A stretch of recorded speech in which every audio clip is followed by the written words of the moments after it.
आपण मैंने जानिछंती कि हिंदू संस्कृति रे गोटे वर्ष रे 12टी अमावास्या पड़ी थाए। सेथि मध्यरु चिता लागि अमावास्या अन्यतम। एहाको चिता अमावास्या मध्य कुहा जाए, जहाँ श्रावण मासरे पड़ी थाए। एही दिन श्री मंदिर रे त्रिनाथ प्रभु जगन्नाथ, भगवान बलभद्र एवं देवी सुभद्रांक कपाल चिता नामक एक अलंकार सुसज्जित कर चिता साधारणतः चंदन, कस्तूरी, गोरचनारू तैयारी होइथाए, किंतु एहार चित्र भगवान मथारे सोनार लागि थाए।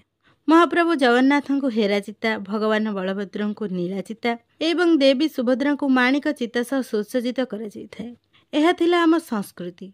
यह छाड़देले लोक कथा कह जाए जे एही दिन घरे घरे चितौ पिठा होइथाए एवं यह नहीं नई किंबा पोखरी रे पका जाए। नई पोखरी थिबा गेंडा शामुका को कह जाए आम घर परिवार काहारी गोड़ जमिति न काटिबु कहि दउची। आपण मानक घरे एमिति हुए कि नहीं कमेंट माध्यम रे जणांतु।